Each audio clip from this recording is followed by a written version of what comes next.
Welcome all. We're almost through mud season, which means it's time for town meeting. My name's Greg Jolly. I am the moderator from last year, and I'm going to open the meeting by reading the warning, and then we will proceed through the articles. So welcome. Anybody who wishes to vote and is registered has to have registered with the folks over there on the side table and have a, well, I'm seeing a lot of signs, so you're pretty much all good. Otherwise, if I see you and you don't have a tag and we have a vote and you're voting, I'm not going to count you. Rules of the road. All right. Legal voters of the town of Jamaica in the county of Windham and state of Vermont are hereby notified and warned to meet at 10 a.m. at the town garage in said town of Jamaica on the first Saturday of April 2nd, 2022, to transact the following business and act upon the following articles. And we will proceed to the first article, which is to elect a moderator for the term of 1 year. I'm going to hold this over to Greg, the head of the board, to run this part. And since Greg's not our moderator yet, Article 1, to elect a moderator for a term of 1 year. Nominate Greg. I second the nomination. Nomination. Any other nominations? Which Greg?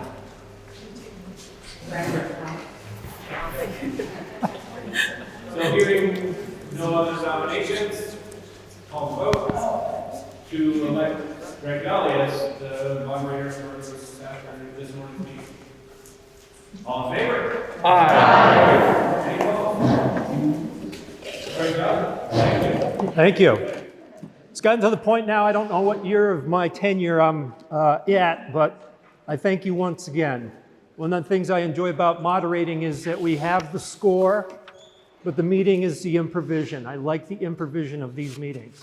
So thank you for all being here.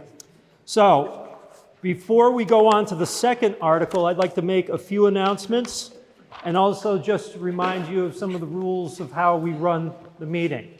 First off, this meeting is being recorded by the Brattleboro Community Television, and you can watch it later this week on Comcast Channel 1085, Southern Vermont Cable Channel, or online at brattleboro.tv.org.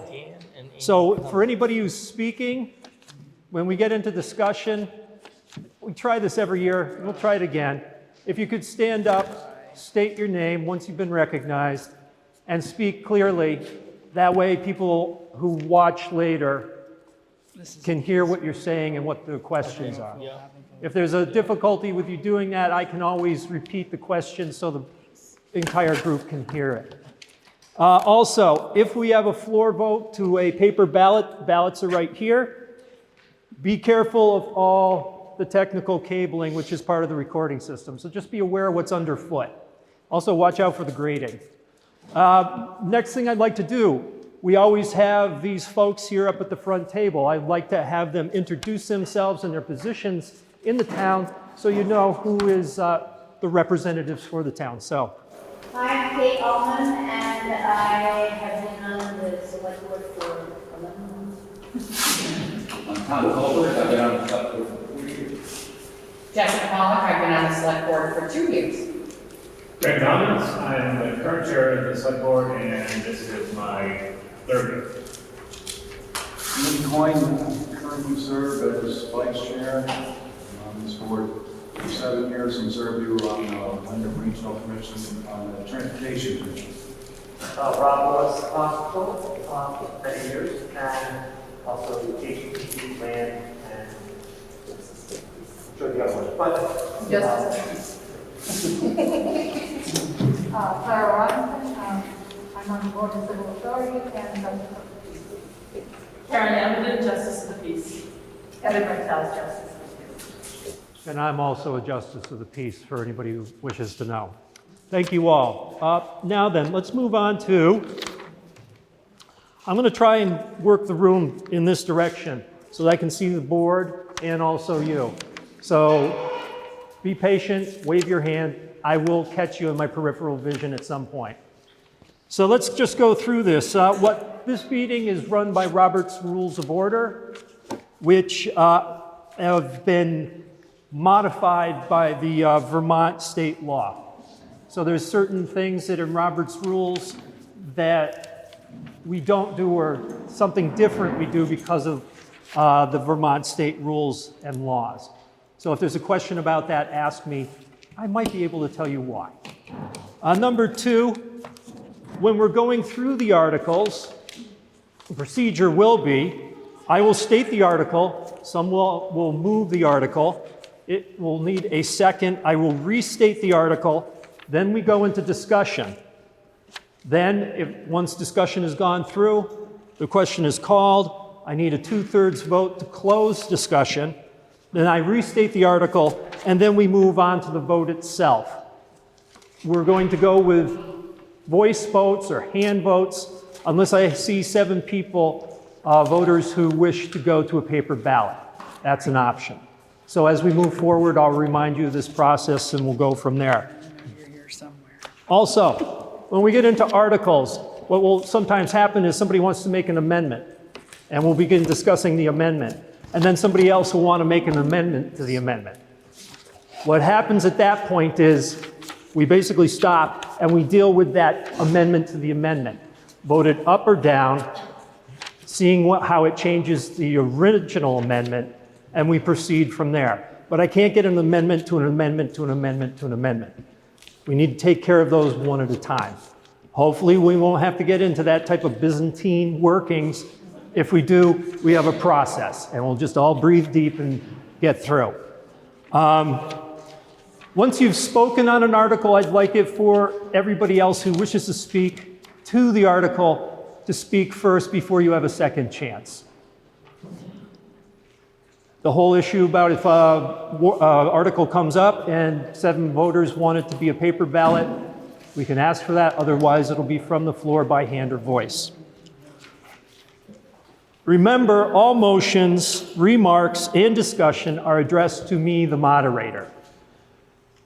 There's no talk between the people in the audience or to people here. I will direct the questions to people who I feel, or somebody who volunteers to answer the questions. I would request that if you have particular concerns, gripes, something that's making you upset, that you word it in such a manner that it is not a personal attack, but you're dealing with the substance of your concern. If I feel that somebody's making a personal attack, I will shut that person down. I have that right as moderator. You voted me in, you're gonna have to live with me. Let's see. All this other stuff, I'm gonna wait and see if it comes up. All right, now everybody's got their tag, and if we go to the floor vote, we've got your little packet of papers. I will call out the color that you will write your vote down on. You'll proceed down that side, vote, and then come around this side. A spoiled ballot will be using the wrong color. If it's torn in half or mutilated in some way, that will be a spoiled ballot. It has to be the color I call to be official. And there's one other thing. If there's no objection, we'll allow non-registered voters to speak by unanimous consent. Does the group agree? Are there any objections? Very good. However, remember, anybody who is a non-voter, you may speak before the body and to the body. You cannot vote on any article.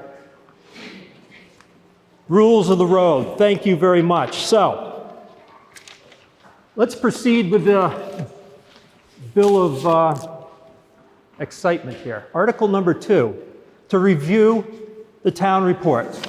Do I have a motion? Somebody needs to move the article. Alice? I move To review the article? Very good. Do I have a second? Very good. Thank you, Dana. All right, is there any discussion on this article? All right, we got Dana was first Yeah, beat mom.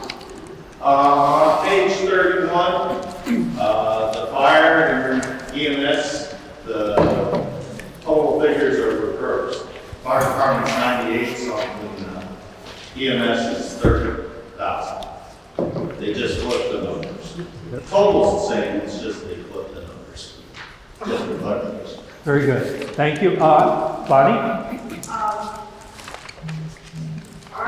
On Article 3, the two library projects for 2-year terms are not needed because we did those last year. And Article 10, which is to exempt the fire department from taxation, is not needed because we did that also last year. Very good. So as we get to those articles, I'll just remind you why we're not going to move on those articles, because they've already been taken care of. So that's good. 3 things are already done and we haven't started yet. Is there anybody else who has comments or a review of the town report? You can call the question. Oh, Bob.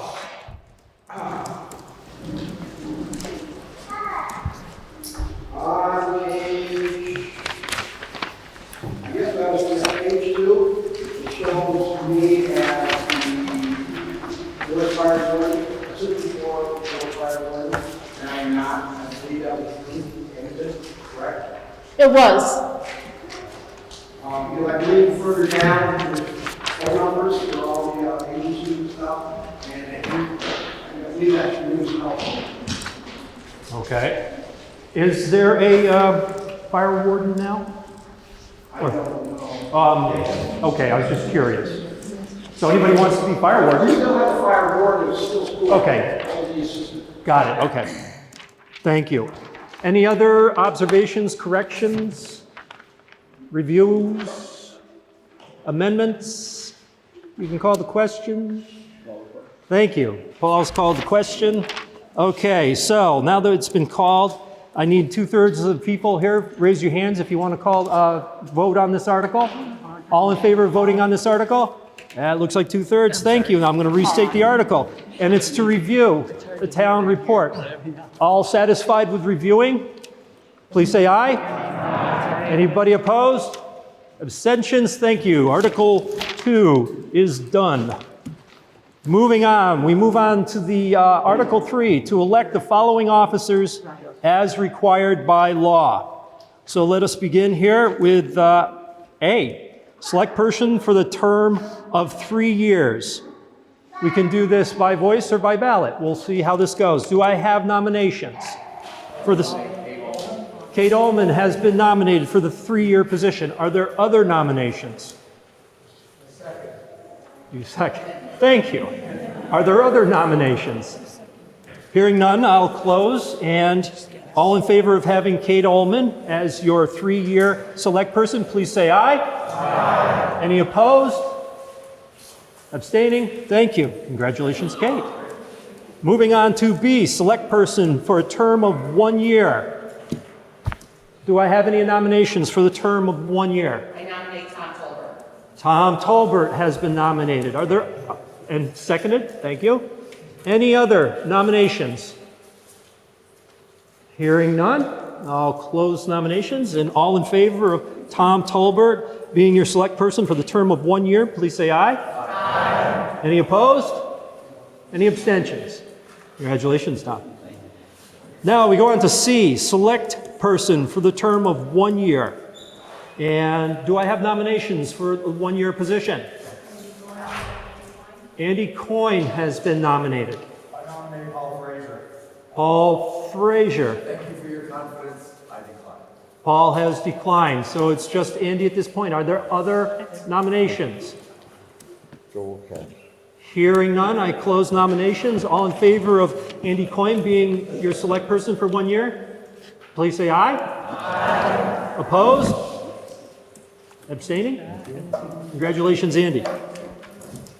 All right, we go on to D, lister for the term of 3 years. Do I have nominations for your lister for 3 years? I nominate Karen Aramidon. Karen Amadin has been nominated. Are there other nominations? Hearing none, I close nominations. All in favor of Karen Amadin being your Lister for the term of 3 years, please say aye. Aye. Opposed? Abstaining? Rolling right along here. We go on to E. First Constable for the term of 1 year. Do I hear nominations for First Constable? I nominate Rob Willis. Rob Willis has been nominated. Very good. Are there other nominations for First Constable? Hearing none, I'll close the nominations. All in favor of Rob Willis being your First Constable, please say aye. Aye. Opposed? Abstaining? Very good. We go on to F, Second Constable for the term of 1 year. Do I hear a nomination for Second Constable? Nominate Ben Williams. Ben Williams has been nominated. Are there any other nominations? Hearing none, I close nominations. All who are in favor of Ben Williams being your Second Constable, please say aye. Aye. Opposed? Abstained? Very good. Then we go on to G, Trustee of Public Funds for the term of 1 year. Do I hear a nomination for Trustee of Public Funds? Nominate Rob Willis. Rob Willis has been nominated. Claire? I nominate Steve Clark. Who? Steve Clark. Steve Clark has also been nominated. Lexa? He declines. He declines. Okay, so Rob Willis is our only nominee. Are there other nominations?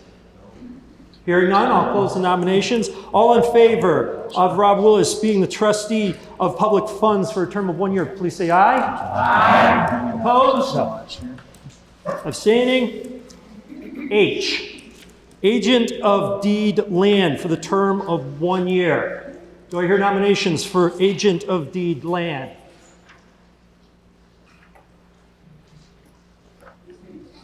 I nominate Rob Willis. Rob Willis has been nominated? Rob Willis. Rob, you're the incumbent, correct? Yes. Rob Willis is the incumbent. Are there other nominations for the position of Agent of Deed of Land? Hearing none, I close nominations. All in favor of Rob Willis being Agent of Deed Land for the term of 1 year, please say aye. Aye. Opposed? Abstaining? We go on to I, Library Trustee for the term of 5 years. I don't know why it's 5 years sentence at the library. That's yeah. But anyway, Library Trustee for the term of 1 year, 5 years. I believe Sue Stompsky is the incumbent. Do I hear nominations? I nominate Sue Stompsky. Sue Stompsky's been nominated. No, I decline. She has declined the honor. Are there other nominations?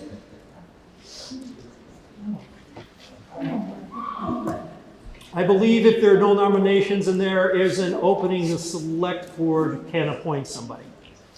Are there any nominations? Hearing none, I'm going to close this out and it will go to the prerogative of the select board. There, J and K, as Bonnie told us, we voted on those last year, so we don't need to do those this year. We go on to L, School Director for West River Modified Union Education District for the term of 3 years. Who is the incumbent here? Dana is. Dana West has been nominated. Are there other nominations? Hearing none, I will close the nominations, and all in favor of School Director for the West River Modified Union Education District for the term of 3 years, Dana West, all in favor, please say aye. Aye. Opposed? Abstaining? We move on to M, School Director for the West River Modified Union Education District for 2 years of a 3-year term. Dana? I nominate Drew Hazelton. Drew Hazelton has been nominated. Who is the incumbent on this one? Ann Connor. Ann Connor? Okay. Are there other nominations? I nominate Ann Connor. Okay, Ann Connor's been nominated. Are there other nominations? All right, this is a written ballot. We're going with red first. Your choices are Drew Hazelton or Ann Connor. Start down this side. Hit the box. Come around this way. You may proceed. Yeah. The ballot box is open. Okay, the results of your voting. That was closer than I thought it was going to be. For school director of the West River Modified Union Education District for 2 years of a 3-year term. Total number of votes, 58. To win, 30. Drew Hazelton received 32. Ann Connor received 24. Drew Hazelton is your director. Thank you all, and congratulations, Drew. And thank you, Ann, for your service. All right.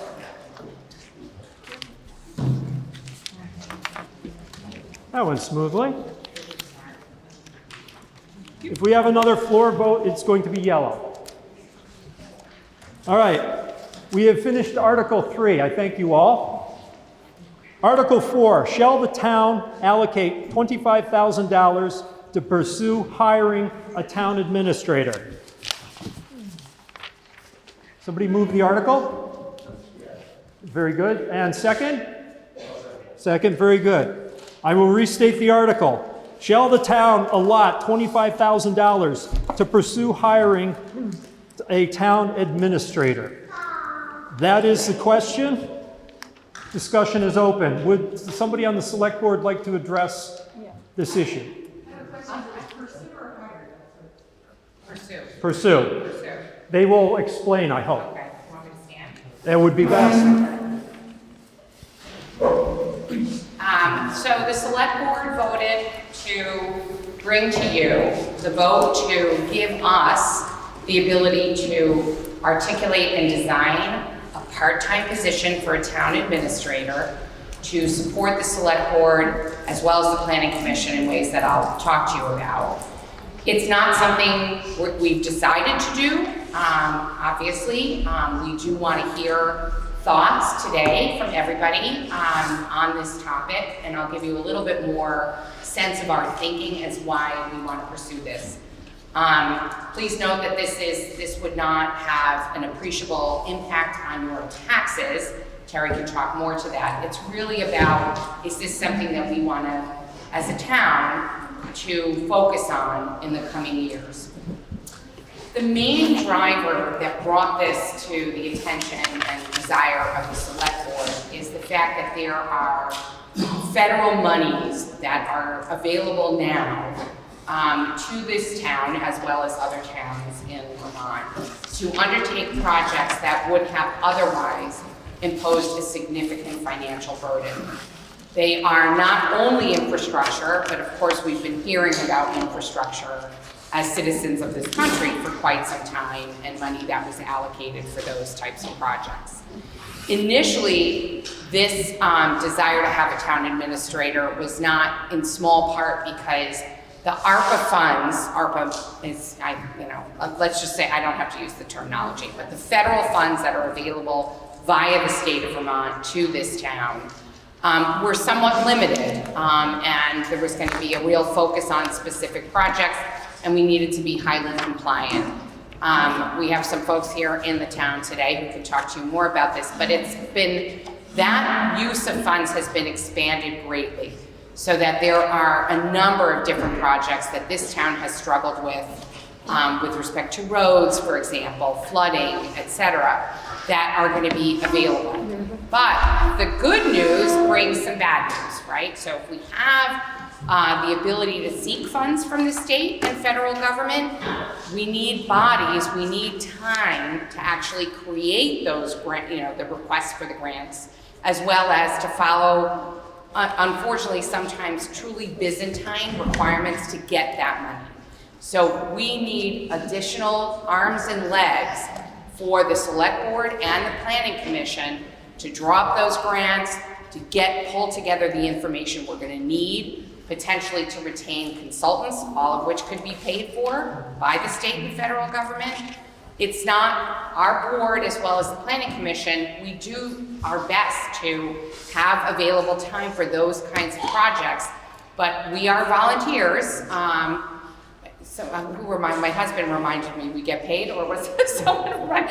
We don't get paid much. It's a nominal fee. So this is, you know, we will have to, as a board, as well as the planning commission, be spending extra time, money, and effort to get these funds.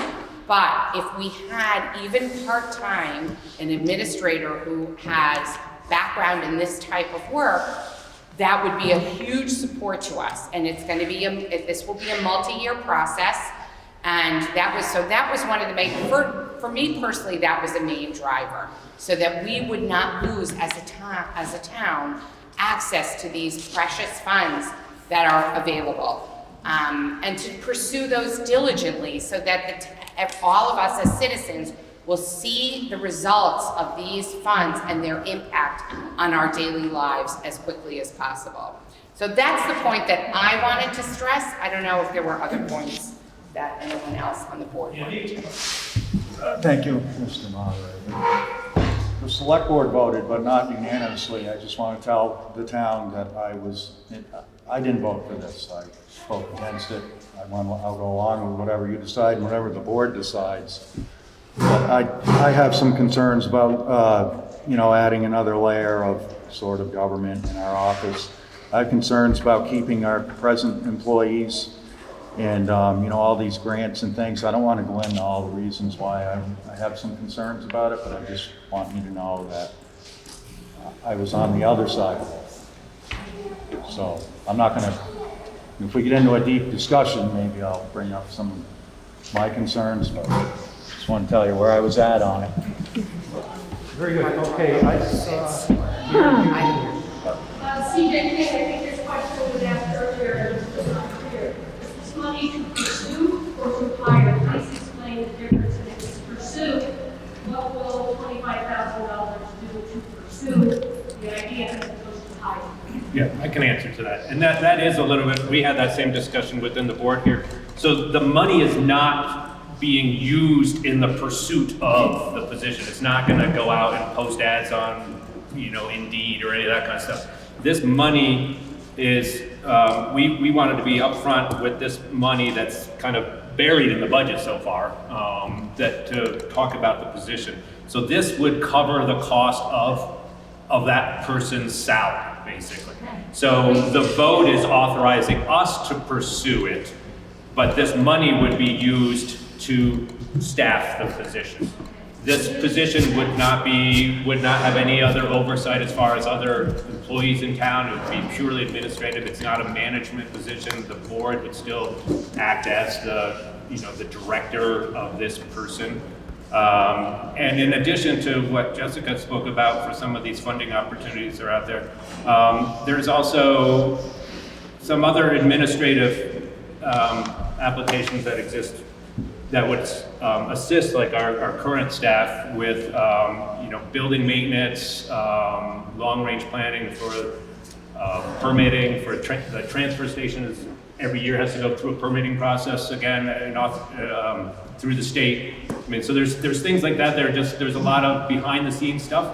I know our staff now works extremely hard at covering all these things, so there would be more to it than also than just the grant opportunity. So. very good. I saw Paul and then I stand.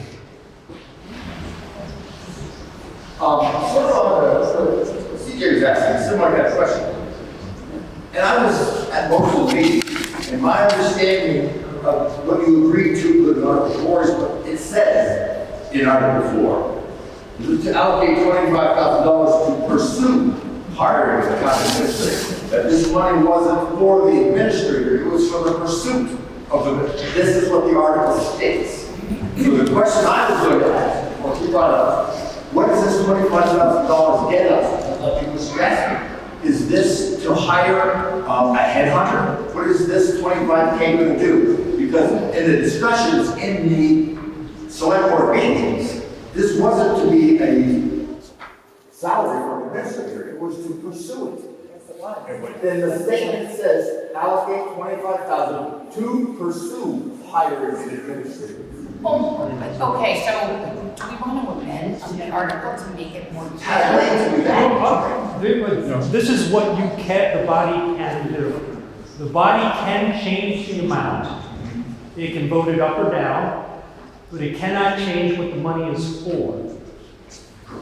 So there's a question here about what the money is for. So I'm in a bit of a bind as the moderator, whether I can allow a change. I can allow a change of the money amount, but I can't change the meaning of the warrant article.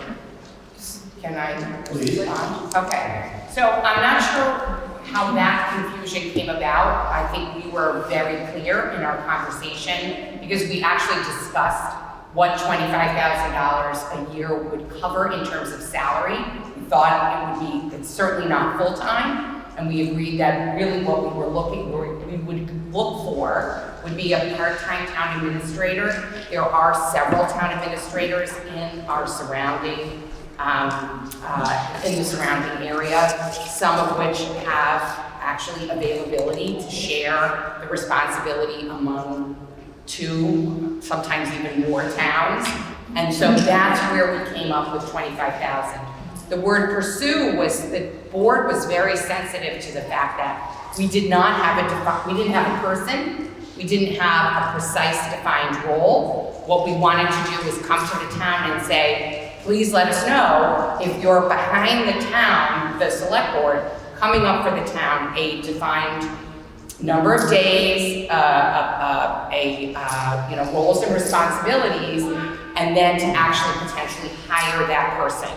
That was the discussion. I think we are all very clear that that was it. I agree, Andy raised concerns also in our discussion. Do we need this person? There was also the discussion, is this someone who, what would their role be? It would be supporting the select board, supporting the staff, and supporting the planning commission. All of that was discussed, but again, the word pursue was our strong feeling that we needed to say to the townspeople, we're not gonna do this without your support. If the town supported us pursuing hiring someone at the cost of $25,000, then we would pursue that. If the town was not supporting our pursuing that, then we would table it and we would figure out how to cover these activities amongst ourselves as volunteers. During the conversation that was held in the meeting that I was at, and I think I've made every one of them so far since I was voted off, the conversation paralleled the pursuit of this individual to when we looked at looking into the water supply. And it cost us $8,000 to hire someone to tell us what to do with the water supply. This goes back some years. And the parallel was made that it's going to take an X number of dollars to find and to pursue an administrator. And that was the conversation. That's how this thing came. That's why I ended up shutting up, because you finally put the words down to pursue hiring. So the way this reads in English, to pursue hiring administrators. I'm concerned about that, but I don't know if I We're not spending any money to find someone. I'm sorry.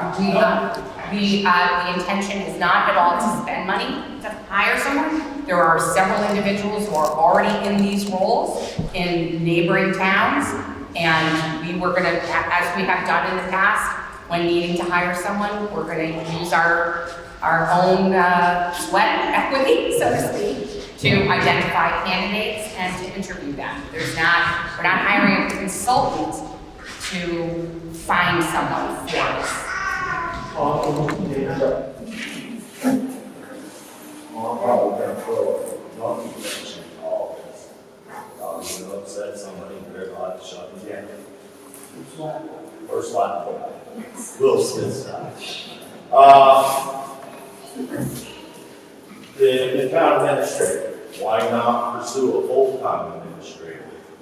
Reduce the number of select board members, because we went from 3 to 5 to take up some of the work that the 3 select board members were having trouble accomplish.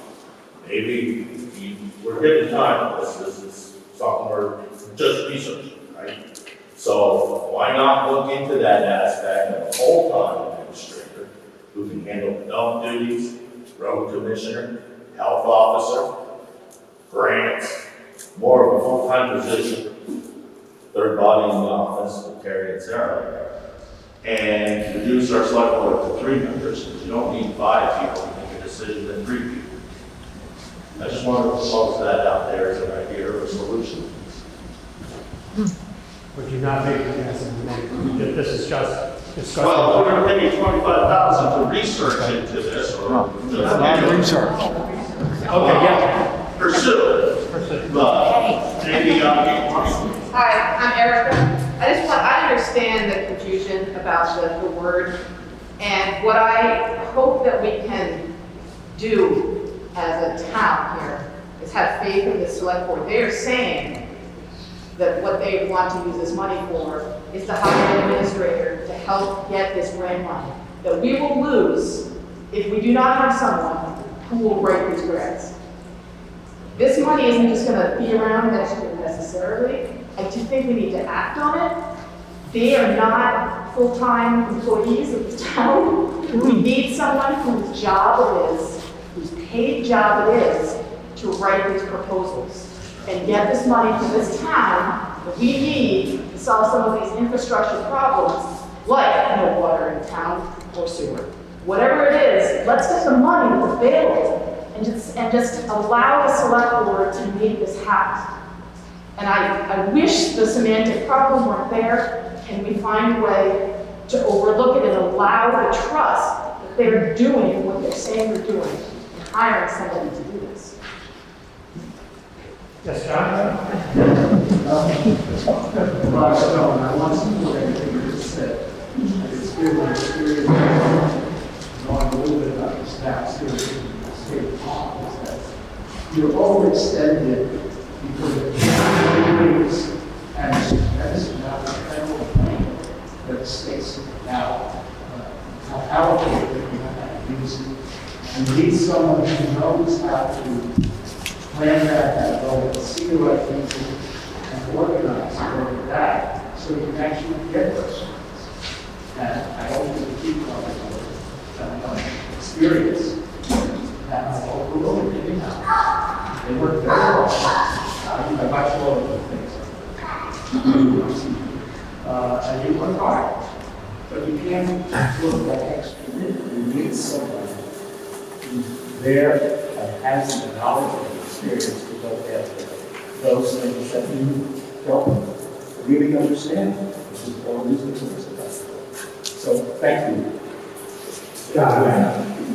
Greg, I was wondering if you could amend the language of the article. I was just looking in my Roberts rules, and I have to say it's a very gray area in that it does change the meaning.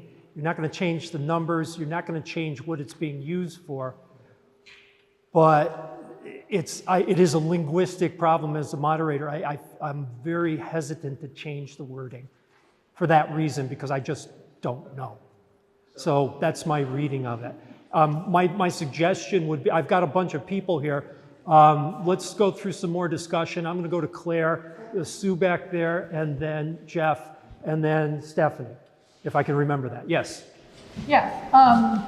Does the select board have a job description for this person that they're thinking of pursuing? I mean, without a job description of what you're asking, I have a problem with that. The other thing is, as long as, you're talking about, why not use this money to hire a grant person? Why not say the $25,000 that would hire somebody to, there are people out there who do this for a business, yeah. So that's my question. Sue, and I believe it was going to be Jeff, and then Stephanie. Right. Oh, okay, sorry, I'm going to let Greg respond to that first. Claire brought up just a question, does the job description exist? We have drafted a job description, and again, we didn't spend a whole lot of, we did spend a lot of time, but we didn't spend tedious amounts of time fine-tuning this until we had sorted this out and gathered some feedback from this process here. But there is, a fairly lengthy job description, and that, that we would fine-tune that once we got to the next step. Okay, Sue? If this was to be voted down by the board, can we not have that enough money into the budget down further in our town meeting, can that $25,000 then be added into the bottom line? It's in the budget now, taken out of the budget for the purpose of researching, whatever it is, and then put it back into pocket. Can that be, is that something that probably lets us do? You could, as the body, do that and then put the $25,000 in, but then it would be under the discretion of the select board. You cannot direct the funds. I'm just telling you. saying, I mean, there's a way to get around Right, this exactly. that everybody is not happy with, Right. because it's the wrong word. Right, And it's one word and then, right. But I'm just telling you from what you can legally do as this body. right, gotcha. Okay, But Jeff? they can use that fund to pay somebody with their discretion. Right. So, like Claire was saying about a job description, we don't know, I don't know, is it a one-year term position for part-time for 1 year, for 5 years? Is there a particular grant? Are we going to go for a grant to fix the Depot Street Bridge? It's falling apart. What are the specific grants this person's going to work on? Maybe we can put some flesh on the bone, so we just handle this for. Do you wish to, anybody wishes, yeah, please. Right. So that would be the work of the select board. Together with the planning commission, we've already agreed and resolved with the planning commission that they are pulling together the priority projects that we would like to pursue ARPA funding for. So it's a little, I mean, we're coming to you early, so to speak, but the planning commission has been working on identifying those priority grants that we will seek. We have, and that's, well, Chris is here somewhere. We could hear from someone potentially from the planning commission to give you a little bit more fulsome meat on the bone, so to speak, for that. I think you use that expression. Or you can come to a planning commission meeting, because they are discussing that at virtually every meeting, which projects should be pursued. And that will then be, those defined projects will be brought to the select board.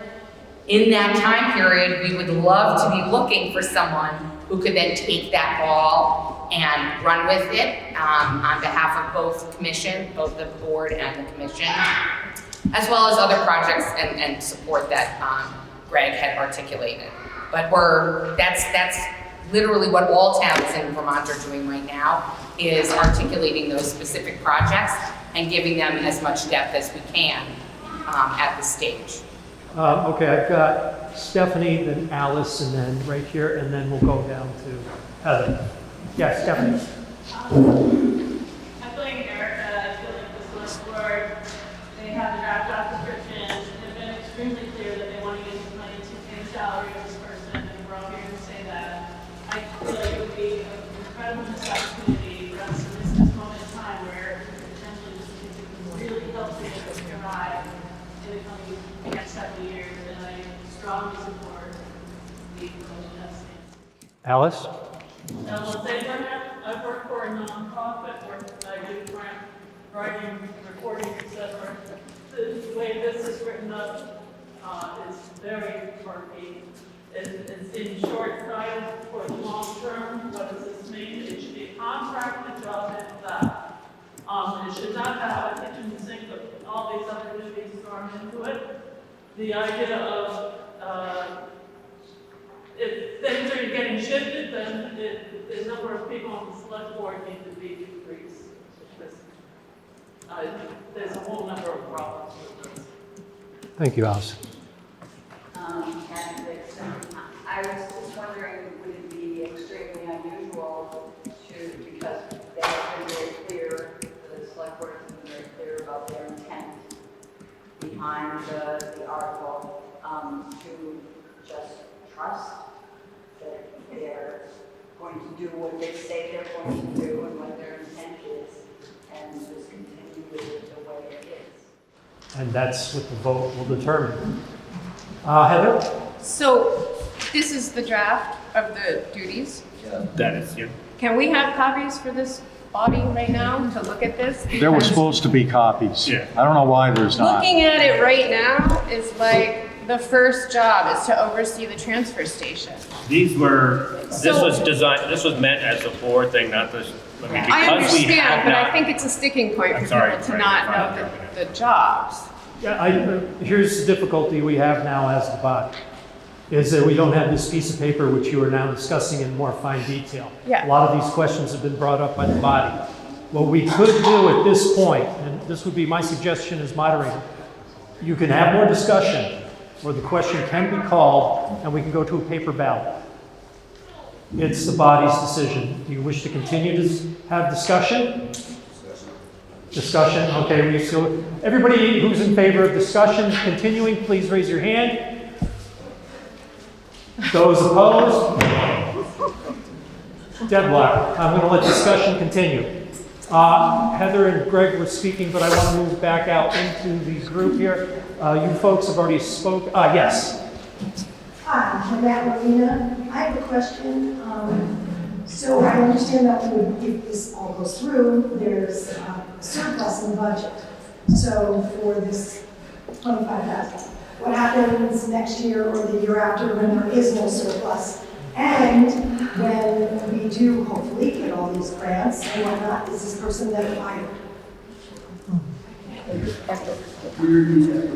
The question just basically is, how do you fund this year after year when what you're doing now is funding it through having a surplus? I believe that was the question.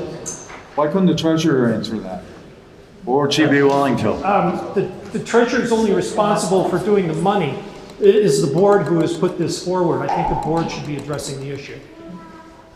Unless the treasurer wishes to speak. It's my understanding, Greg, if I may, that there is money for this 1 year, and then part of my problem with this is we're gonna have to add it into our Which was budget. exactly the question here. That's exactly my point. And then wondering if, when his work is done, is he then dismissed? My sense is this is a permanent position. So then what would his job be if he achieved all the grants that he wanted? Okay, I think we'll go back to your original question, which Andy also had a concern about. You have surplus money that you'll be able to pay for this position, or wherever it's coming from. They're concerned about going on. I heard from the board that you consider this a permanent position if you decide to hire, correct? Correct. All right, now the question is future funding.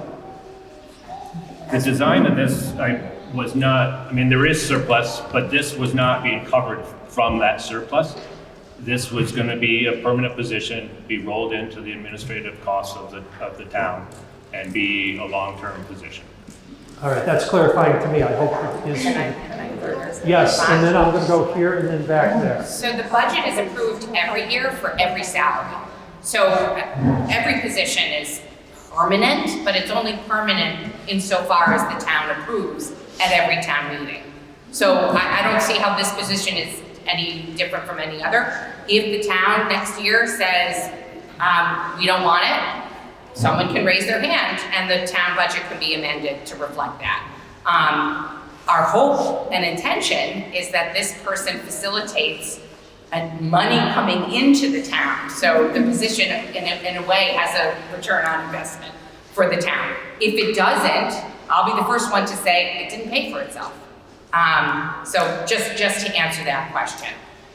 The only question I have, in the very beginning, you said that this would not affect our taxes at all. When this money runs out, what's going to happen and who's going to be paying for it? I worry about the taxes.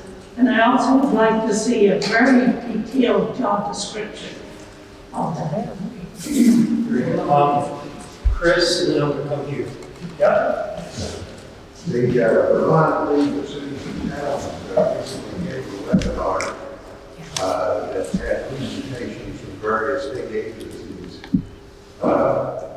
discussing the many millions of dollars that are coming to the state, new money coming to the state from the Infrastructure Innovations and Jobs, IIJA. We can't get this money if we don't go after it. And if we do get it, it's on very, very substantial reporting burden. So I urge us to vote for this and we can bring this money to the and count. I'm still unclear on where the money would come from. This will, it's in our budget right now. I mean, so you guys can, this will be pulled out if it gets voted down. So that's what we wanted to be open about that. It is in there, it's being covered by taxes. There is a tax implication and we've addressed, I mean, there are concerns with that. I think one of the comments initially was that it's minimal. I mean, it's 25,000 and you're looking at, you know, multi-million-dollar budget. So it's not gonna have a huge impact on the cost side. You know, whether it's pennies or dimes or nickels, I'm not quite sure what that number is. But it is. A penny, Terry's saying it's 1 penny. It's 1 penny on the tax rate. So it is built into the budget right now. I guess maybe I alluded to your question a little bit, but it's in there now and it's going to be covered by our general taxes. Okay, yes, Drew, I'm going to go over here with people who haven't asked questions. Drew? Just to clarify the motion, the motion will be passed based on the current language. Money cannot be used for salary in the word pursue. Is that correct? What you would be doing is providing the board the option to use the $25,000 to pursue and hire. That's what I'm hearing from the board. The clarification is if you approve this, they can hire and use this money for salaries if they choose to. Correct, as opposed to people being concerned that they were only going to use the money to pursue, as Paul said, using a headhunter or such. They are saying that they will be good to their word and use it for salary. Excellent. Can I call it question? Yes, you can. Very good. There's a man who knows his. Okay, so in order to close discussion, we've had somebody call the question. I need 2/3 of the body to vote to close discussion. All those in favor of closing discussion, please raise your hand. Thank you. All those who wish to continue to discuss, please raise your hand. Okay. Discussion is closed. I am going to restate the article, and I want you all to remember, you have 2 options. We can do a floor vote with hands. If I have 7 voters who wish to go to a paper ballot, then we will go to a paper ballot. I would suggest the paper ballot. However, it is the body's decision. First, do I have 7 voters who wish to go to a paper ballot? I've got 7 voters. Very good. Prepare yourselves. You're going to be using yellow. Now then, I am going to restate the article. It is Article 4. Shall the town allocate $25,000 to pursue hiring a town administrator? Yes or no? Yes will mean you're allowing them to use that $25,000. No means you take that $25,000 away. Is that clear? Poll is open. The results of your voting on Article 4. 61 votes were cast, 31 required for a win. Yes votes, 46. No votes, 15. Yes, it is passed. Thank you. And remember, they are going to be discussing this position at the Select Board. It is open meeting law. You can go, sit in, commentate, listen to what's happening, watch it on TV later. All right, let's go on to an easy one.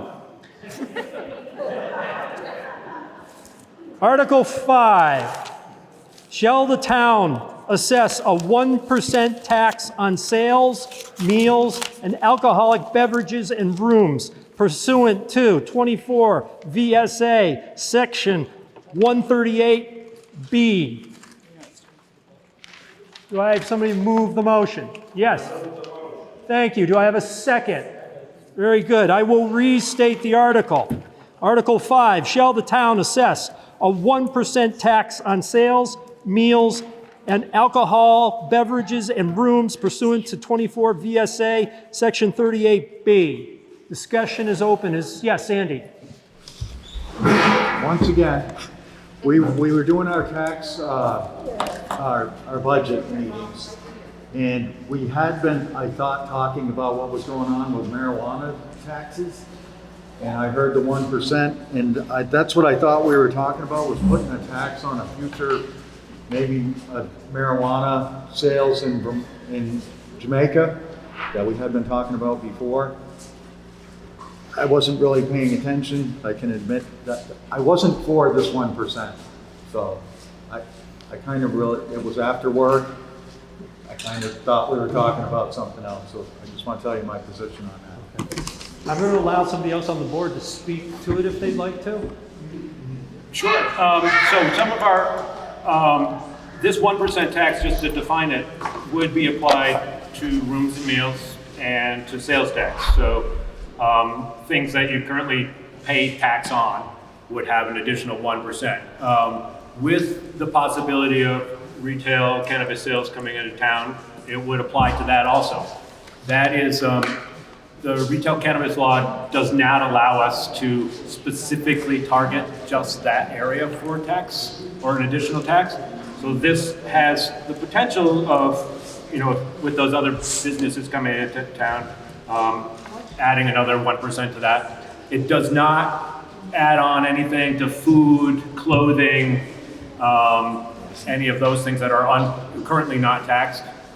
It would be added on to sales tax, which includes alcohol sales, would be added on to other product sales that are currently taxable, rooms and meals, so all the Airbnb properties that currently pay tax through the state, any online sales that are non-food related would be taxed an additional 1%.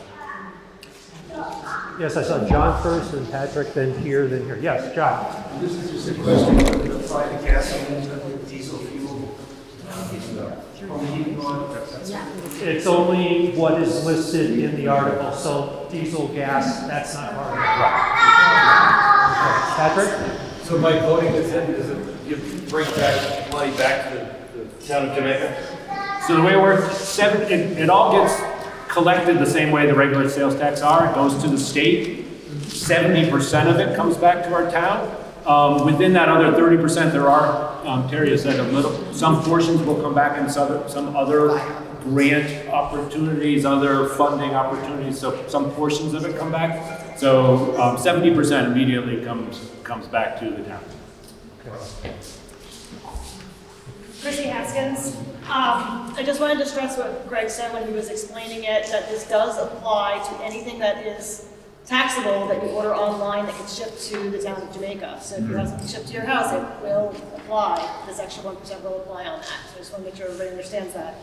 And then my question to the board is there any sort of estimate as to how much this might bring into us and how it might affect our tax rate? You want to speak to that? Please. Yeah. So, and Terry should weigh in as well. So we did do, Terry undertook an attempt to estimate what it would bring into the town. She, unfortunately, so the state gave us information which we're quite certain underestimates the actual pool of revenue that would be subject to the 1%. Part of it was accurate, but I think it probably was under characterized by at least 50%. So if you just looked at sales tax receipts for Jamaica in the most recent year that we could get the data for was 2019. So there's 5.8 million, let's say rounded, of revenue that would be taxed. 1% would be 58,000 for the town of that would be collected up as the 1%. 70% coming to Jamaica is $40,000. So that's just on sales tax, not meals and rooms. Now, the reason why I'm hesitating to even quote you rooms and meals is that this number is ridiculous. The number we got from the state was 182,000 versus 5.8 million for sales and use. And we know it's vastly higher.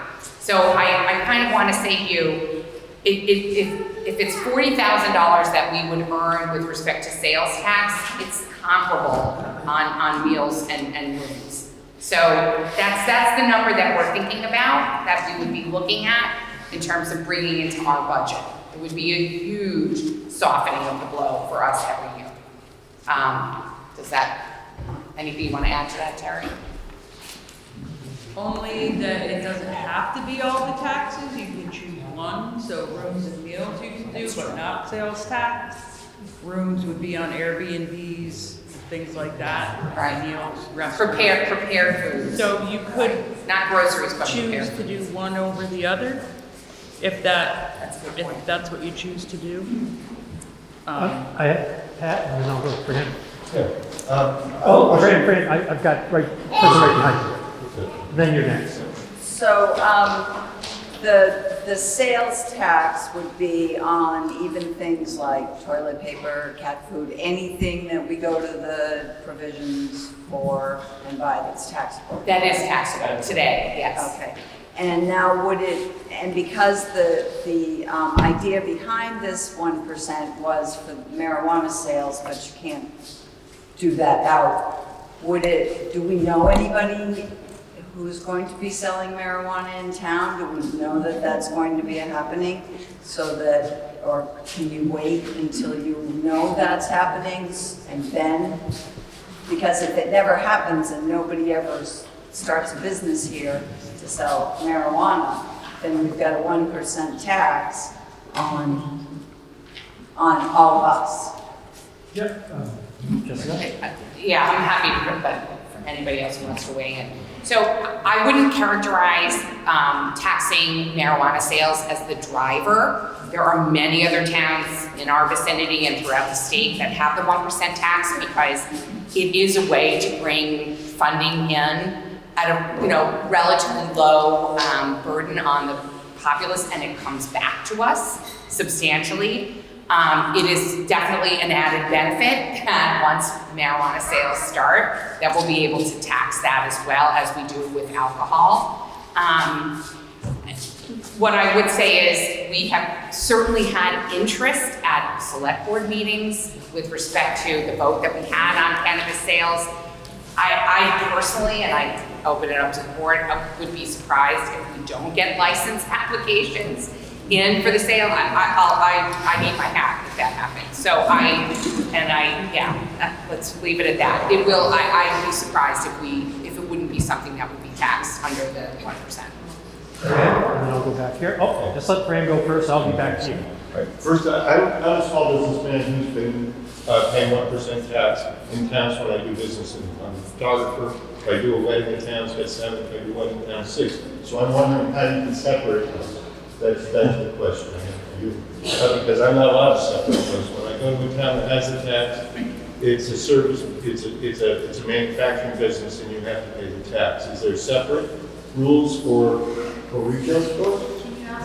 So when you have a business, you do a separate quarterly for rooms and meals. You do a separate quarterly for sales tax. So that's why I'm saying that you could choose to add the 1% onto one of those and not the other.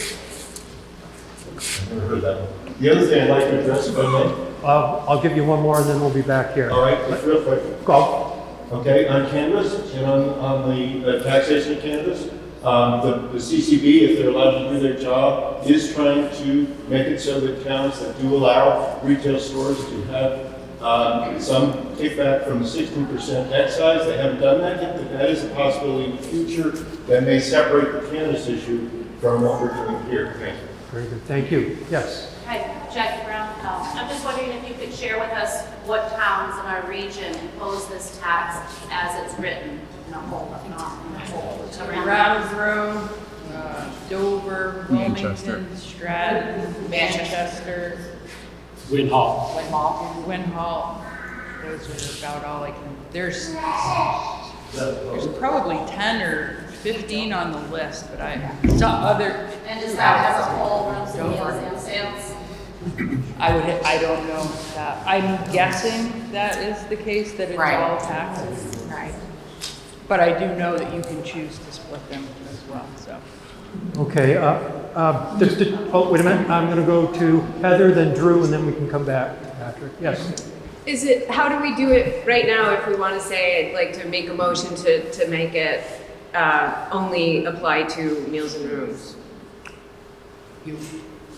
Again, you can change the amount, but you can't change the wording of what it's for. So you can't I don't like it on this and we excise it out. You How does can't that do- work with what Terry's saying? Like, That is how she understands it, and this is the way the board is writing it, has written it, and it is warned. The body can't change the language of what the tax is for. You could go in here and say, I want 5%. If it's legal, you could do that. You could change that amount, but you can't change the nouns, basically, of where it's coming from. so we could vote no and then go back and revisit it and say, yes, we just want to do this one single You'd have to go through the item. whole process again with the select board. It would be rewarned, and then you would vote on the rewording. Okay. I lost track of who was next. There was somebody over here. Oh, Drew, I'm sorry. Drew. So a couple of things I'd like to point out. Towns that currently have it are for the most part ski towns. The reason why they're doing that is bringing additional revenue from the high amount of sales and the rooms they have in their area. What we're proposing right now is a tax on Jamaica residents because we don't have a lot of outside sales. We're entering a period of the highest inflation we've seen in decades. We're also entering a time where fixed income folks and the low income folks in our area are already struggling. We are going to be entering next year, I can promise you, the school budget, double-digit increases in your tax rate for your school. So as we think about, we want to levy more taxes on our local citizens, because that's who's going to pay the majority of this. Every time you order something online, every time you go to the store and you buy something, that tax that we're talking about is coming right back to Jamaica residents. We're not bringing in additional revenue. We're in fact sending revenue to the state at 1%, we're getting 70% of that back. So keep in mind, we're going to give them 100%, so those funky school formulas. Out of our pockets, we're going to get 70% of that back. I would urge people not to support this. It doesn't fit for Jamaica. It's not good for the people that live in Jamaica. Yes, Andy. Thank you, Joe. Just to add to that, the reason, or one of the reasons, and I didn't get to speak to it, I'm not a sore loser or anything about the administrative, that's a little bit of tax. We're gonna have, our bridge in Jamaica is gonna get worked on, isn't that gonna raise taxes a little bit? All these little increments, as I just heard Drew talk about, we're pushing the fixed income people out of here. Everyone in Jamaica, it's getting to be like you have to be well-heeled to live here, so I'm gonna be moving pretty soon. But, you know, I just keep that in mind, and all these little bumps, plus we're headed for a recession, it looks like. You know, I'm just all about keeping the tax down, even if it's just a penny. Very good. Anybody else wish to? Yes, Patrick. My only question was, Jackie, that's approved or disapproved? Approved, not approved, in other towns. Were you asking, was it approved or disapproved in other towns? Where it currently exists. Where it currently exists, is it approved? Oh, yeah. Yes. Yeah, I couldn't. Yeah, those towns that were listed, it has been approved and is in effect. Okay. Yes, yeah. This is a regressive tax. I haven't heard from many store owners, but I'd say vote against it. We will have possibly some other changes to what happens with marijuana and what the sales are, and then there's always next year as well. So I said we vote against it for now. Yes, Greg? I will speak not necessarily as a board person now, but as a business person. Our store collects sales tax, and I can also speak, I think he would be accepting of this for Parker Rice, who owns a Keep, and Mountain Riders, who he's not a resident, but just he is a large driver of sales that would be taxed. And I know on our business, we also collect sales tax, so we'd be adding a 1% to that. I support this. I believe it has a lot higher return than it does a detraction. This is a fair amount of money that we could just throw in the general fund, which would be helpful for residents, but also I feel this opens up some opportunities to look at other projects within town, beautification projects, helping out with some of this, making this a more attractive town to visit and work and live in. That's what I say.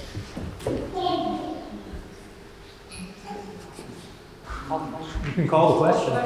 Somebody call it? Thank you. Do I have a second on that?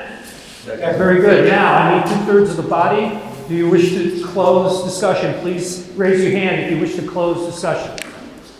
Thank you. Those opposed to closing discussion? Discussion is closed. I will restate the article. Article 5, shall the town assess a 1% tax on sales, meals, and alcoholic beverages in rooms pursuant to 24 V.S.A. Section 138B. If I have 7 hands, we'll do another ballot, written ballot. Do I have 7 hands? I have 7 hands. Thank you. All right. Yes means you want the 1% to be imposed. No means you're against it. What color? Oh, yeah, let's do blue. Polls are open. Not issue. The results of your voting on the article. 64 votes were cast. 32 is required to pass or fail the amendment. There were 26 yeses and 31 noes. You need to vote it again. You have to vote again. It did not receive the majority required. You needed 32 votes either side. You had a 26-31 split. You have to re-vote the article. What color? Oh, let's go with pink. Just to be optimistic. What was the yeas and nays? Yes means you want to have the 1%. No means you do not want the 1%. How many yeses and noes? There were 31 yeses. You needed 32 to win. I thought you said 31. There were 32 needed to win. You only got 31 yeses. Better check recount. Either way, neither one. You have to vote it again. All right? Get the pink out. Yes or no. Vote. The results of your voting on the article. This time there were 54 votes that were cast. 27 was needed to win. No votes 29. Yes votes 25. The noes have it. Thank you for your patience. All right, we're going to turn the page.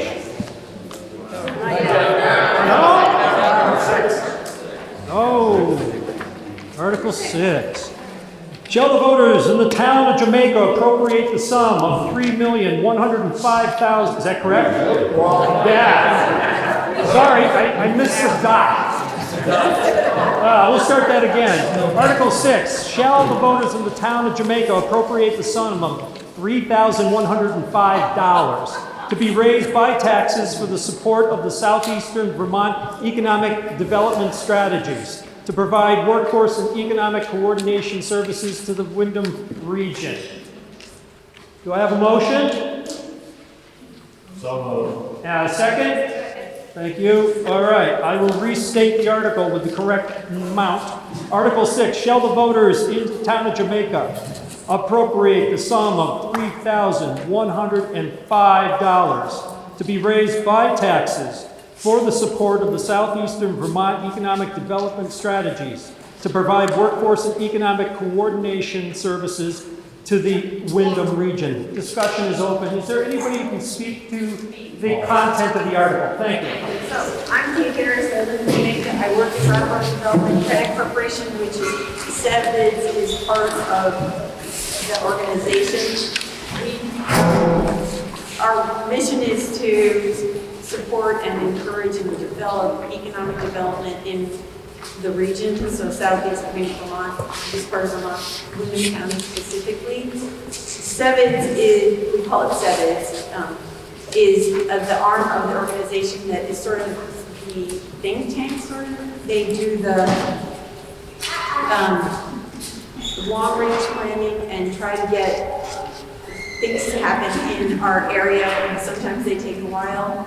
And then Brattleboro Development Credit Corporation implements all the programs. We do a lot of work to, we say, strengthen business, support people.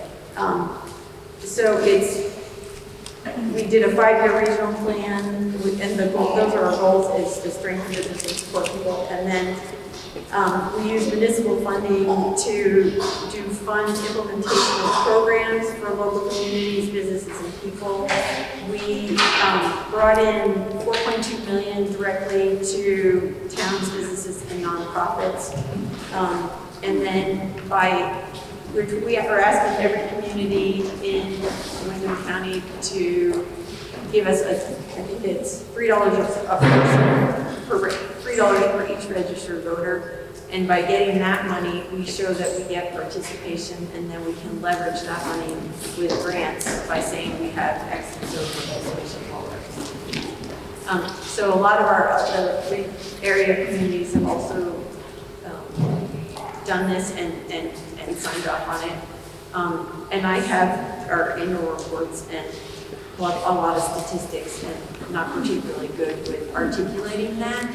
But if anybody has any questions, I'd be happy to answer. Thank you. Dana, second first. Hi, Kate. Hi, Dana. Just as part of your school board member, I just wanted to let you know, as part of your budget that you just voted for, $25,000 was allotted to the V.S.A Corporation for pipelines and pathways. So you have donated more money, or been taxed more money for that program too. So it's in collaboration. It's one part of it. SeVEDS is a part of it. The pathways and pipelines is a high school program, and basically there's a woman that in our office that does that, and she's trying to.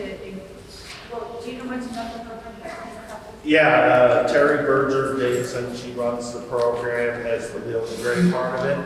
And what it is it hooks up kids to go, who aren't really college bound, to head more into the community, probably working with corporations like GS Precision to get them into like an internship and right into the program.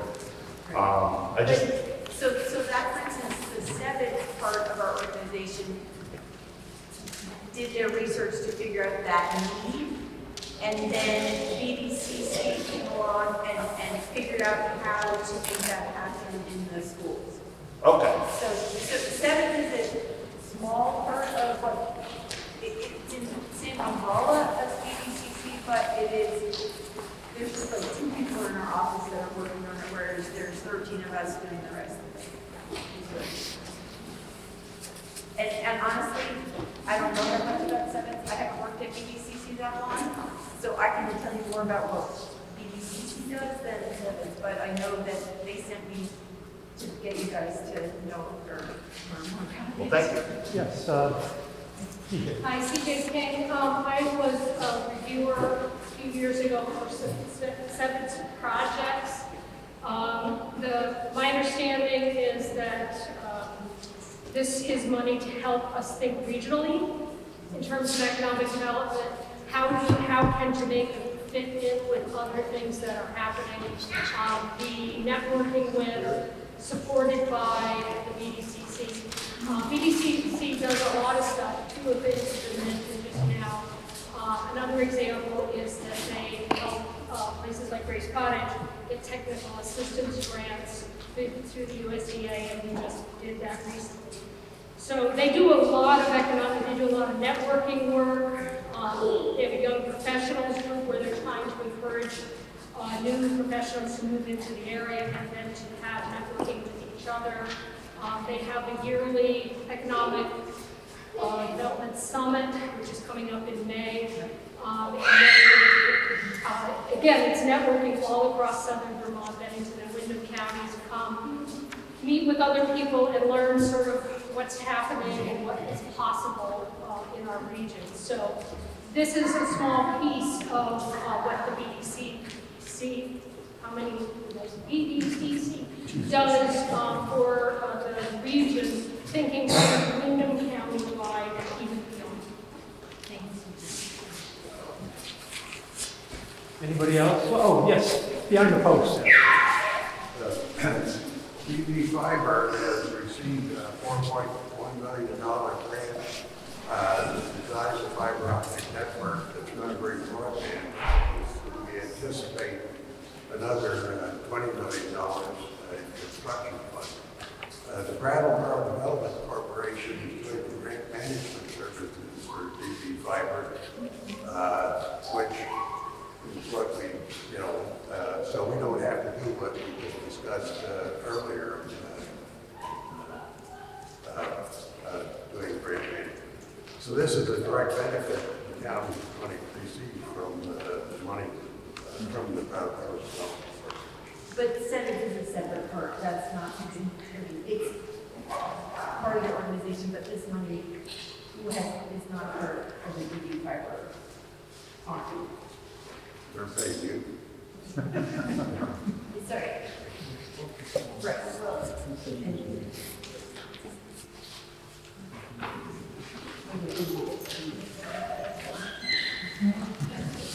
Is there a clarification, or it seems to be left hanging? Are there questions? Yeah, okay. We're having a hard time hearing what's happening. Somebody called the question. All right. Do I have 2/3 of the body that wishes to stop discussion and go on to the vote? Hands up. Who wants to stop discussion? Thank you. Who wishes to continue in the discussion? You are going to vote. Do you want to do a hand vote, or do I have 7 people who wish to go by a paper ballot? Paper ballot? No. Very good. It's going to be a hand vote. So I will restate the article, which is 6.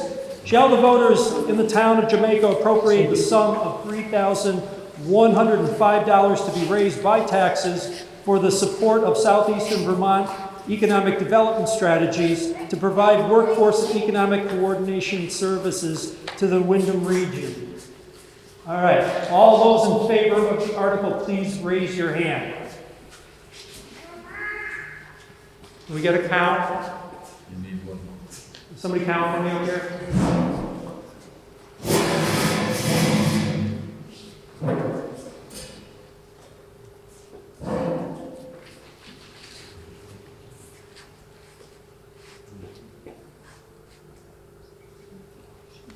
Ballpark? 35. 35. Very good. Those opposed to Article 6, please raise your hands. The article passes. Thank you. Article 7, now we get to turn the page. Article 7, to see what sum of money the voters will vote to pay the town's running expenses, comma, and how it will be collected.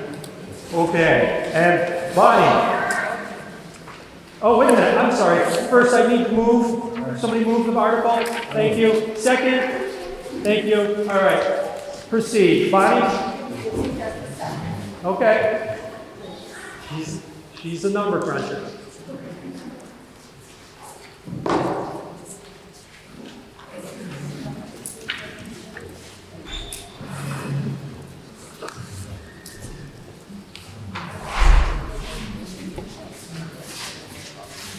Okay, I make a motion that we raise the sum of $1,138,186 by taxation for the running expenses of the town.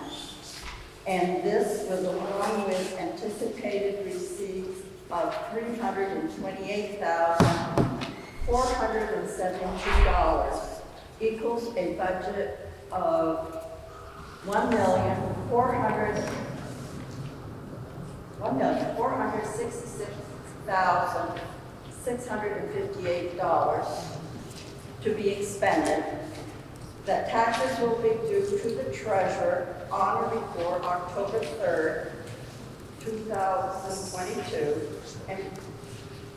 and will be delinquent on October 4th, 2022, with an 8% penalty added by state law, plus interest at the rate of 1% will be added starting December 1st until paid in full. And that 1% is monthly.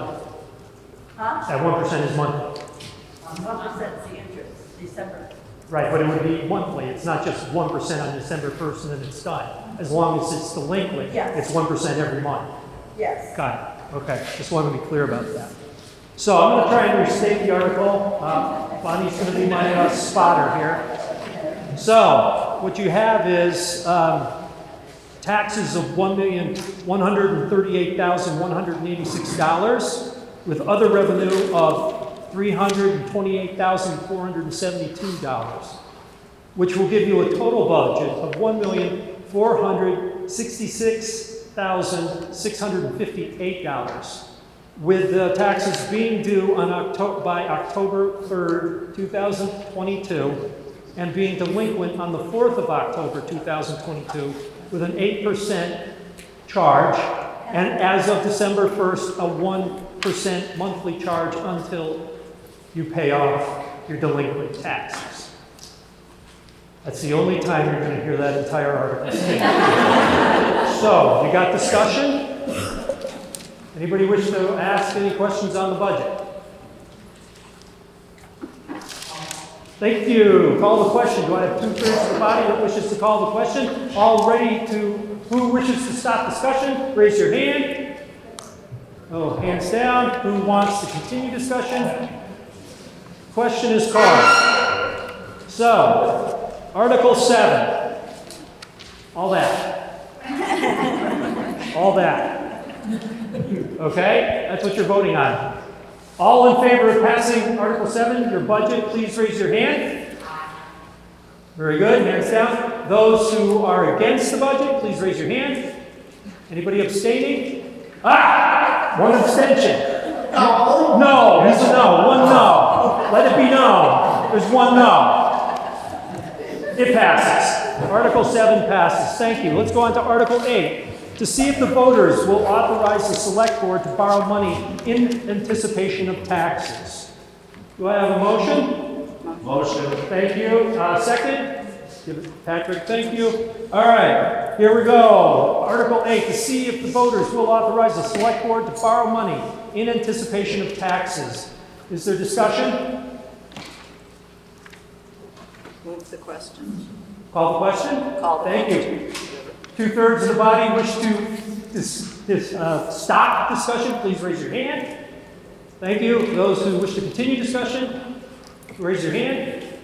Nope. Okay. So we're going to go on, and I will state it again. Article 8, to see if the voters will authorize the Selectboard to borrow money in anticipation of taxes. All in favor of Article 8, please raise your hand. Thank you. Those opposed? Abstaining? Passes. Article 9, shall the voters authorize the Selectboard to spend unanticipated funds such as grants, gifts, and/or interest? Do I have somebody move the motion? Thank you, CJ. And second? Second. I'll give it to Dana this time. Any discussion on this article? Thank you. 2/3 of the body want to... Well, Dana is going to vote for the entire body at this point. All those who wish to close discussion, please raise your hand. Thank you. Those who wish to continue discussion, it's closed. Therefore, you're voting on Article 9. Shall the voters authorize the Selectboard to spend unanticipated funds such as grants, gifts, and/or interest? All those in favor of Article 9, please raise your hand. Thank you. Those opposed? Those abstaining? Article passes. Article 10, at the beginning we were in Article 2, and we were informed that we voted on this article last year. Therefore, there's no reason to vote on it this year. We will therefore skip over Article 10 until 4 years hence when it has to come up again. Article 11, to set the time for the opening of the next annual town meeting to be held on the first Tuesday in March 2022. Do I have a motion on the article? 23. Sorry, 23. Do I have a motion? Somebody? Yes, thank you, Dana. And a second from CJ. Excellent. Discussion. Andy, and then I see Jeff, and then I see Paul. I should know this right now, but do we set the location as the board, or do we vote on that now? You can add that to this, yes. Or it's at the discretion of the select board, pending what health issues are. Next year. I'm sorry, Jeff, and then Paul. Jeff Dixon. I really like to have it back at Town Hall just because of the acoustics, for one thing. Yeah. It's much easier to have a meeting there. Hopefully we won't have any health issues that prohibit that. Paul? Yeah, Paul Fraser, I was just going to bring up what Ann said about the decision about waiver. If it should be in this motion, or at least in here saying that the decision will be made by the board at a later date pending the state of the... In this case, I believe the body could specify the place. The reason why we've been able to move here is that there was a special dispensation done by the state and signed by the government, which allowed us to move the place and the time. Next year, that hopefully won't be in position, so we can set it now. Somebody like to amend the article to say what place, specify the place? Yes, yeah. I move that we amend the article to have the location at the Town Hall. Very good. Do I have a second for that? Yes, very good. We got a second. Now we're open to discussion. Yes, Paul. Again, I think that I agree with the move, I agree with the acoustics issue, I agree with all the other things, but if we put it in here and say it's going to be there, it's going to be more of a problem for us to then say, no, we're not medically ready to clear it yet. That's all I'm saying. If we leave it to the board, they keep their knees flexed and they can make the decision when it gets closer to the time. That's the only objection I have to putting it in here right now. Very good. Anybody else wish to speak to the amendment? Yes. I don't think that we should establish the place right now because conditions might be still so that we can't meet in Town Hall. But that is the choice of the meeting, but I would say let's not leave it up to the board. Okay. Very good. Is there more discussion? You can call the question on the amendment. Call the question on the amendment. Thank you. Do I have a second call? Very good. Now, we're going to vote on the amendment. And the amendment is, you'll read this article, and there would be a comma after 2023, which said, to be held at the Town Hall. That is the amendment. All those in favor of adding this amendment to this article, please raise your hand. Can we have a count here? Keep your hands up, please.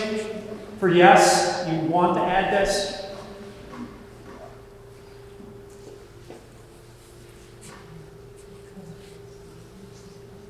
29. Thank you. Those against the amendment, please raise your hand. Can I have a count?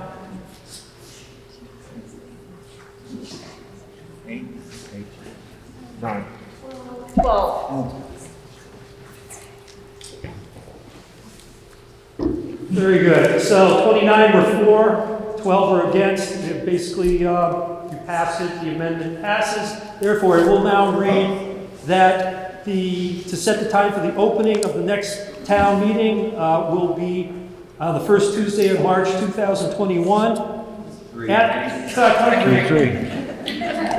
Town Hall. I would make one other suggestion if somebody wants to move it from the floor. You have not set a time. Yes, Dana? I'd like to make an amendment to the article to set the time for the opening of the next annual town meeting to be held on the first Tuesday in March 2023 at the Jamaica Town Hall on the time, or at the time of 10 a.m. Thank you. That is the amendment. Is there any discussion on the amendment? Actually, I'd like a second on the amendment. Very good. Is there any discussion on the amendment? Hearing Thank you. There we go. Second now. Good. Okay, the question has been called. All those in favor of the amendment, which would set the time at 10 a.m. for our next town meeting, please raise your hands. Thank you. Hands down. Those opposed? That one was easy. Now we're back to the entire article. I will restate it once more. To set the time, which would be 10 a.m. For the next annual town meeting to be held the first Tuesday in March 2023 at 10 a.m. at the Town Hall. That is the article. Is there any more discussion? There we go. Good. Call the question. 2/3 of the body. You want to shut down discussion? Please raise your hand. Thank you. Hands down. Those opposed to stopping discussion? Good. We move on to the vote. All those in favor of the article as amended, Article 11, please raise your hand if you agree with it. And yes. Thank you. Hands down. Those opposed to the article, hands up. Thank you. That's passed. Moving on. To transact any other business that may legally come before this meeting. I just want to clarify one thing about this. People can get up, talk about various issues, stuff that's coming up, announcements. Nothing will be voted on because it's not warned. This will be informational from here on out until we adjourn. Yes, I've got two here. I've got Alice, it's Rob, and then we'll go to Karen, and then we'll go to Alice. So, can I have a show of hands who owns a dog in town? And keep your hands up. How many of you have registered your dog? This year? This year. April 1st. So, it's due, it was due 2 days ago. So, or there you go. So everyone, if you have a dog, please get it registered. We're going to levy the higher amount now because it's after April 1st. And if you know of anyone that has a dog and you see them walking the dog, question them, ask them. It's for reasons that the state law requires it.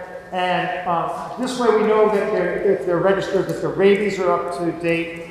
And also, if the dog is lost or walking the street and they have a tag on, we know whose dog it is. So, does this apply to people who are out of town? No, because their dogs are actually registered in a different area. What about cats? Excuse me? No. Cats are supposed to be rabied, and yes. Okay, Karen and then Alice. I have a couple of things here. We're planning a Jamaica Day, Saturday, September 17th. Anyone who wants to volunteer, please let me know. Ann Brower or Bob Johnson. We're still in the beginning stages, so there isn't much to discuss yet. Jamaica Historical Foundation will be opening up the History Museum at the end of May. We'll be open Tuesdays and Saturdays there. Anyone who also wants to volunteer to help us do that, we do a lot of pretty cool things. Check out our website, our Facebook page, lots of photos on there. Tomorrow, Kitty Toll from Danville, who's running for Lieutenant Governor, will be at the West River Market from 2 to 2:30. And from 2:30 to 3:30 at the Town Hall if you want to meet her and ask her questions. And the other thing I have is Kelly Piella, our state rep, is not here. She's sick. She doesn't have COVID, but she has laryngitis, so she can't speak. She's deaf in one ear at the moment because of sinus infection. But it also looks like our redistricting is happening, and we are losing Kelly Piella as our state rep. We'll be in a different district, it looks like, with Wardsboro, Stratton, Dover, and maybe, what's the other? Somerset. Somerset, yes.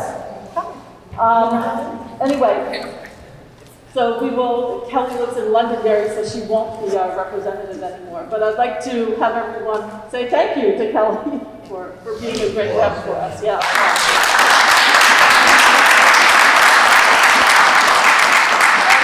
Right now, the representative that would be representative next time she gets voted in is Laura Sibilia. Oh, she's great. Yeah, so, anyway, thank you. Thank you. Alice, sorry. Hi, I'm Alice Abraham. This is regarding the last page of the booklet, page 78. Congratulations on births and marriages. However, please, to anyone and everyone, don't list it as bride and groom. We've been through this long ago. This is my wife. We married a long time ago here. It's party A, party B, such as we have it in the vital records that we have kept at the Historical Foundation. Thank you for the affirming and inclusive language revision. Thank you, Alice. Fran, and then Dana. Hi, I'm Fran Janet, and since 2012, I've been working on legalization of cannabis in Vermont. And although we're progressing on the retail end of it for all those people who want to collect the tax and monthly labor, there has been a problem where medical patients have been ignored. And they are being funneled back to the corporations that own the 5 vertically integrated licenses. We had to fight for the right for one person to be a caregiver and grow and provide medicine for another person at a low cost, something that was clean and effective, when the corporations have in the past produced material that was basically contaminated and was given to people with immune-compromised systems. Right now, the legislature, although they're passing bills to get that tax roll to the state, are not helping medical patients by increasing plan counts, nor are they expanding the caregiver program. In fact, we had to fight to keep the right for one person to caregiver for another person, and there was a poison pill in one of the bills that didn't go through right now, but we need desperate to get part of it through, that restricted that to a patient being only able to caregiver for one patient while they were trying to expand it to 2 for anyone else. So what we're dealing with here is the CCB, the Cannabis Control Board, that was created by the legislature and should have, has worked diligently. Commissioner Pepper, Commissioner Hulber, and the other gentleman have worked tirelessly for the last year, and they had excellent recommendations. They took a lot of input from the public, but at this point, their input is not being helped by legislation. The legislature, although they are puppeting the board and controlling them beyond need, are not helping to improve the situation by expanding plant counts for patients and other things. So if you have anybody that has a serious disease or may have one someday, they may need this therapy, and they may need clean, effective, and affordable therapy, and we're just not getting it in Vermont yet. Even the retail stores that are going to be opening up are not going to be allowed to discount to patients and not charge them the 20% tax or 21% if they're in town where the 1% is available. So we need some help here to people to get up there and say, hey, this is not fair to patients. This is not fair to the people of Vermont, and we do not want to be focused to these corporations in the future. Thank you very much. Dana, and then I have this lady back here. Let's have Dana first. I'm going to put a plug in for the school board. Presently, we are tackling as a whole for long-term planning. This does affect the future of your elementary school. This does affect the future of your taxes. With Act 173 and the district taking part on the full burden of special education, our taxes are drastically going to increase. There was a thing, first thing this morning, I don't know how well it was attended. The community part of the long-term planning, Luella Stratner and Fiona, I can't remember the last name. They had a meeting down at the grade school this morning trying to elicit Jamaica citizen input on how they feel about the school. The West River Education District website, we just recently had a survey out. I think it is closed for paper edition comments. The survey was on whether we keep pre-K through 12 district or we become a pre-K through 8 district, meaning we school choice out 9 through 12. I have looked at some of the responses, preliminary. Jamaica residents have spoken about roughly 42 to 60 responses.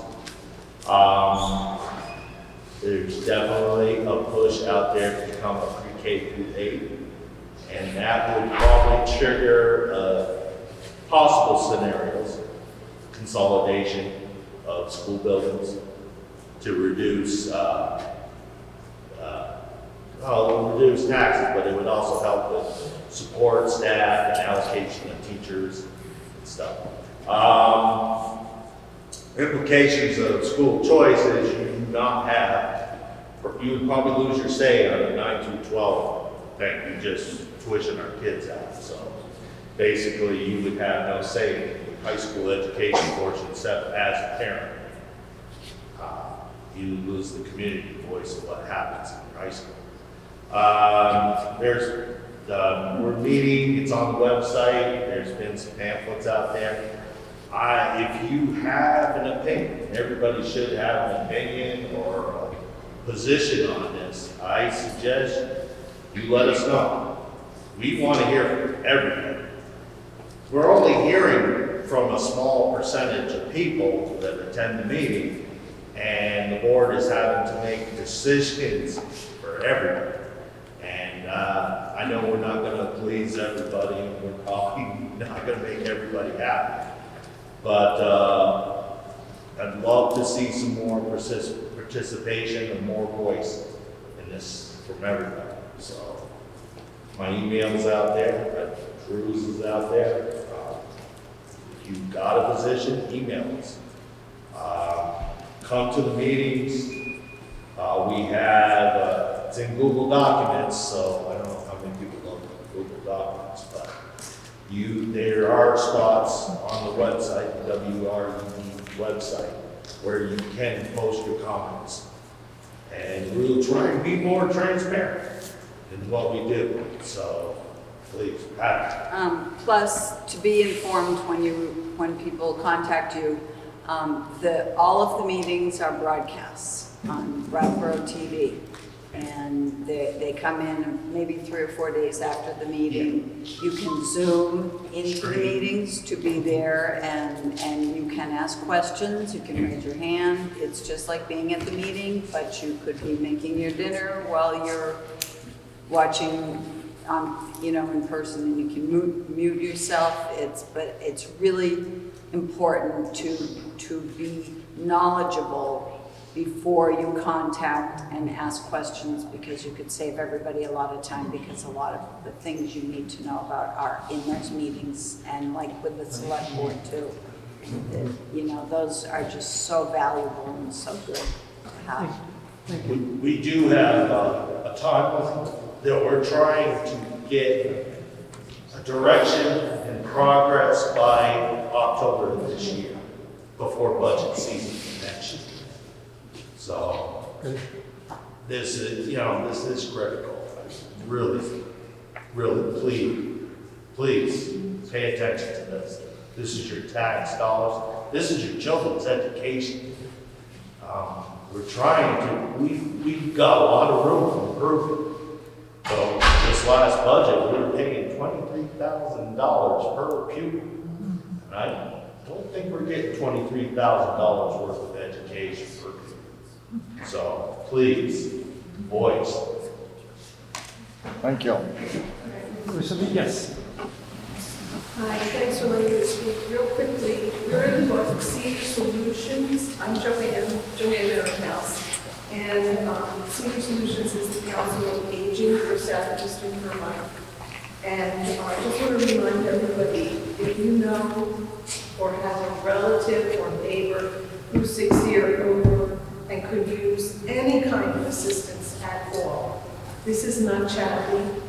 This is government money that comes down through us so that we can keep our aging population in a decent situation of life, for health, for comfort, for heating their homes.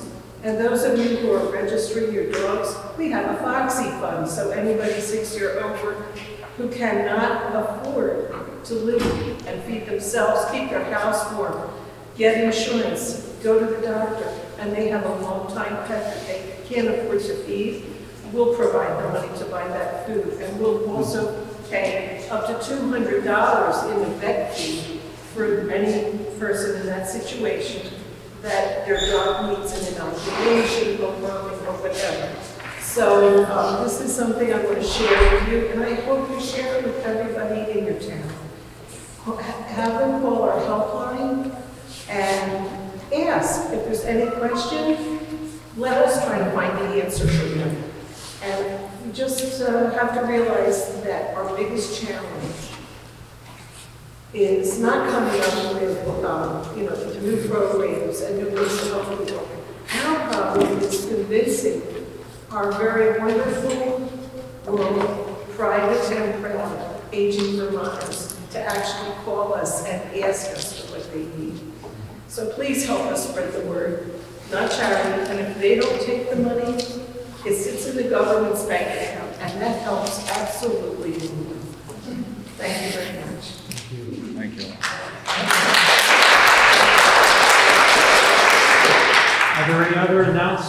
Yes, Jeff, and then I have Sarah, and then Kate. I'm sorry, I just Jeff? have a question. I'd like to know when the Vermont fighter is coming to town. Is that gentleman still here? He left. Darn. The report's kind of vague. I was hoping we could know more about when that Vermont fiber optic cable is coming Just to town. go to any planning commission meeting. They'll give you the full down. Or they have their own website too. And they have their own website. But if you wanted to have an Well, I went to their interactive website. It's conversation still pretty. with Chris. I think it is vague. I'm sorry, I think it is Right, but vague still because they haven't It fully is, confirmed. it is, but there is quite a bit that's been done, and Chris would be very happy to talk to you about it. So just go to any, and you can zoom in. You don't have to go to the, you know what I mean? You can zoom into the meeting. No. Oh, you're not doing Zoom anymore? No, the planning commission is unable to provide some access. Oh, okay. Well, go to the meeting. Email Chris. Or email Chris, yeah. Okay. Sarah? Just a reminder, Green Up Day is May 7th. We have bags available at the town office, and you can do Green Up any day. It doesn't have to be just on that Saturday. I have Kate, and then I'll go over here. Just wanted to thank Ann and Connie for their service on Here. Yeah, thank you.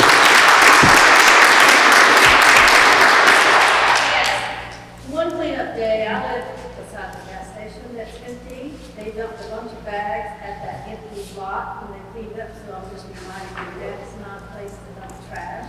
It's still open. That last house in Jamaica and that where it used to be, people dump trash there, so please don't do that if you're helping. Very good. Anything else from anybody else? I would just like to, oh, sorry, Tom.